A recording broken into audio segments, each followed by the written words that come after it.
Hey, welcome to New York Public Health Now. This is Dr. Jim McDonald, Commissioner of the New York State Department of Health. We're going to be talking about respiratory syncytial virus today, RSV. Let me welcome my co-host, Johanne. How are you today? I'm doing great. Thanks so much, Dr. McDonald. And I'm excited for the audience. You should know we're going to change it up a little bit today. We have a special guest, and our guest is Dr. McDonald. We're going to talk about RSV. It's something that is near and dear to us as public health professionals, and I think I'll just start with that, Johanne. You're the Executive Deputy Commissioner of the largest state health department in the United States. When we talk about RSV, I'm just curious, what comes to your mind? Because you deal with this quite a bit. So there are a number of things that come to mind, but the first thing I'll say, and I know we were talking earlier today about how beautiful the season is, right? So when I think RSV, I think of a particular season, and I also think of it as part of a larger group, COVID, flu, etc. So for me, probably one of the biggest and best things that we can do as a department is think about prevention. How do we prevent individuals from getting RSV? That's right. And I think, so just to make sure we're all on the same page, what RSV is, it's a virus, and it causes an infection in respiratory tracts. And when you think about an infection in respiratory tract, why are babies more vulnerable? Babies are more vulnerable because their respiratory pipes, if you will, their bronchioles, are much smaller than adults. So when you cause swelling in a bronchiole, a little breathing tube inside these babies, the swelling makes it harder for babies to breathe. So babies not just have a runny nose, not just a cough, but they wheeze.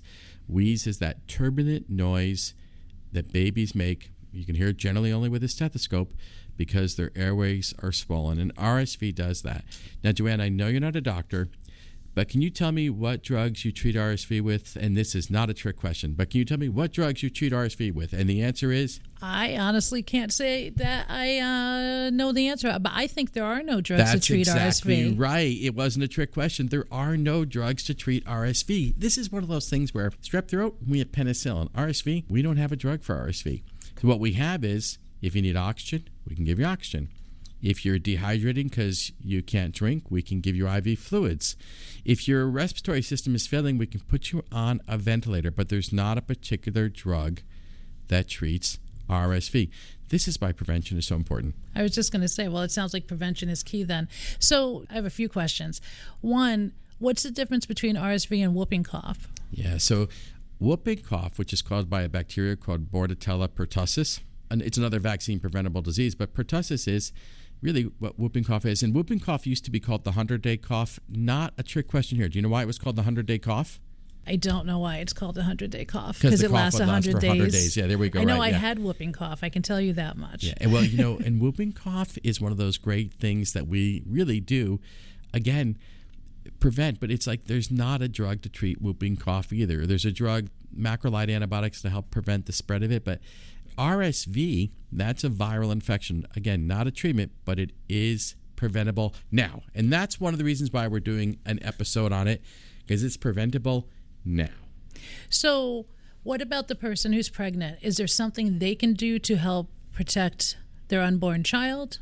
Yeah, so this gets to part of why it's preventable now. So keep in mind, I'm an old pediatrician. Thank you. I know I don't look like one. Having said that, as a pediatrician for the last 35 plus years, one of the things that's interesting about RSV is now it's preventable multiple ways.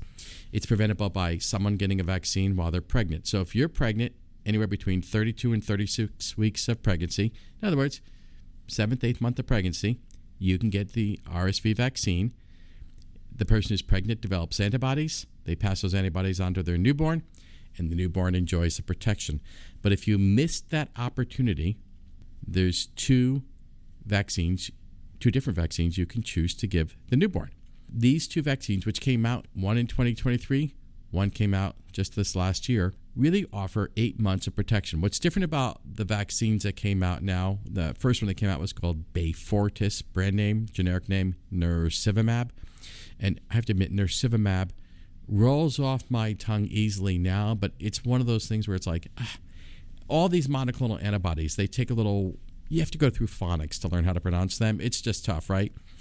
But when you look at these monoclonal antibodies, they last for about 6-8 months, which is about how long you need to get babies through the season. And babies are at risk because their pipes are smaller, their breathing tubes are smaller.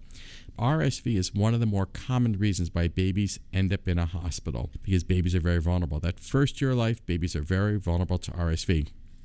What's exciting about this to me, though, is, as I go throughout the hospitals throughout New York State, and I travel a lot, what I'm hearing from the hospitalists who work in the children's hospital is we're just not seeing RSV nearly as much. And there's national data to show this, right? Like what we're seeing from Centers for Disease Control and Prevention is this vaccine's very effective. You're really seeing much lower numbers of babies ending up in the hospital from RSV. This is a good thing. No one wants the baby in the hospital, and we don't want to have babies in our hospitals. We want babies at home growing up to be healthy children. That's what we're looking for. So I guess I'm going to age myself a little bit too. Is RSV new? Because as a kid, my mother would always say, you're going to get a cold. She never said, you're going to get RSV. Yeah, so RSV's been around quite a long time, and it usually starts in October. RSV is pretty predictable that way. Usually we see RSV start in October, then peak in November, and then go away by December. Part of why that's important as context, it's not really new, but it's gotten more popular. We talk about it more now. And part of why we talk about it is because now there's something we can do to prevent it. It's also, one of the things COVID did is make other viruses something we would talk about. It is the most common reason why babies end up in the hospital for pneumonia. But I'm excited about being preventable. Part of why I'm excited about being preventable is, as a pediatrician, it's not super rewarding when you can't treat someone to make them better. You have to just wait. Like one of the things I would see all the time with babies in the hospital, they'd be in the hospital 3, 4, 5 days. There's very little we can do for them other than the supportive care, the IV fluids, the oxygen. It's a very stressful time for the baby, very stressful time for the parents. So when you can have something to prevent the child from having a problem like this, it's a beautiful thing. And these are very safe vaccines. We're just not seeing adverse effects from the vaccines. And the first one came out in 23, but we're seeing really nice results for this. That's part of why I'm so excited about it. And I mentioned earlier, one of the things about being an old pediatrician is I remember when the most common form of meningitis was Haemophilus influenza type B, but because of the vaccine that came out in the 80s, it really virtually disappeared. We see it now, but really not that often.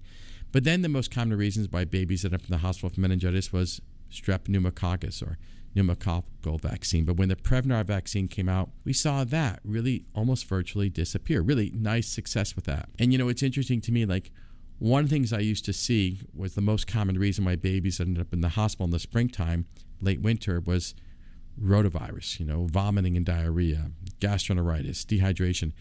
That vaccine came out in the 90s, and we saw that really diminish in numbers. And one of the things I've had the privilege of seeing in my career is this is now going to be the fourth disease that used to be the most common reason someone would end up in the hospital for a reason that we might see really diminish in numbers. And I think this just speaks to the power and efficacy of prevention through vaccines. Well, it also speaks to, I would say, the importance and the essential work of public health, right? And particularly, and this is why I'm so glad that we have these conversations, the ability for us to educate other people about, number one, what is RSV in this example? And then number two, certainly the benefits of the vaccine, but I also like that you touched on the fact that there are no adverse effects. And so really, getting vaccinated only can have a benefit. That's what I see, and I think it's really one of those things where it's for a limited population. People who get the RSV vaccine, either you get it when you're pregnant, between 32 and 36 weeks, or you get it as a newborn. You might get it in the hospital before you go home, or you might get it in the pediatrician's office. But really a new and important tool that we have now to prevent one of the most common reasons why people end up in the hospital. So that's going to wrap it up for today's episode of New York Public Health Now podcast. We talked about RSV vaccines, how to prevent it today. And if you would like to prevent it, maybe talk to your healthcare provider. If you're someone who's pregnant, get it towards the end of your pregnancy. If you have a newborn, ask about getting it in the hospital or when you go to your pediatrician when they're in the first couple weeks of life.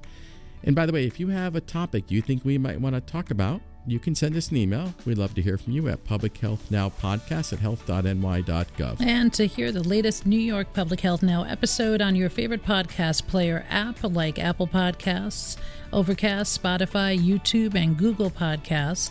Search by our podcast title, New York Public Health Now, or by keyword NYSDOH. Then tap the subscribe or follow button to be notified when we release a new episode, which is about every other week. So just a quick programming note. On our next episode, we're going to be talking to Dr. Tom Frieden, former CDC director, about his new book, Formula for Better Health. I'm really excited to talk to him, and we'll look forward to that conversation. I know you will as well. For New York Public Health Now podcast, I'm your State Health Commissioner, Dr. Jim McDonald. I'm Johanne Moore. And thank you for listening.